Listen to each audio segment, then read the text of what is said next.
একটা সময় ছোট পর্দায় ছিলেন নিয়মিত মুখ, সৌন্দর্য, আবেদন আর অভিনয়ে বাজিমাত করেছিলেন তিনি। হঠাৎ করেই গায়েব। এরপর শোনা গেল তিনি এখন আমেরিকায়। আর হ্যাঁ, এখন তিনি আমেরিকানও বটে। সেরা 10-এ পৌঁছেই ভুট করে চলে গেলেন।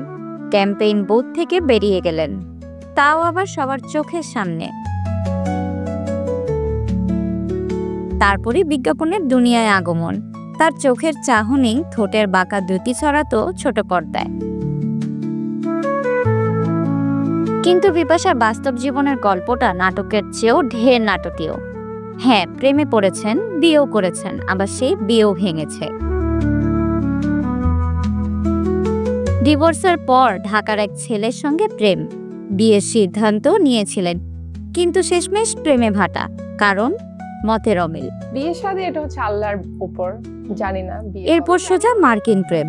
4 মাসের পরিচয়ে বাগদান, বিয়ে, নিউ ইয়র্কে স্থায়ীভাবে বসবাস।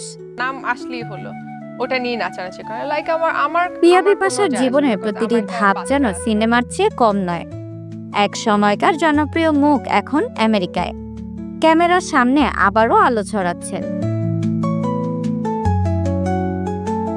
আজ তিনি নিউ ইয়র্কের নাগরিক, কিন্তু তার আবেদন এখনো ঢাকার বাতাসে, তরুণের নিঃশ্বাসে। তিনি শুধু একজন অভিনেত্রী নন, একজন ফ্যানকেসি। আপনি কি ভাবেন, ফিরবেন তিনি আবার ঢাকার স্ক্রিনে, নাকি এখন তিনি শুধুই মার্কিন ডিবা?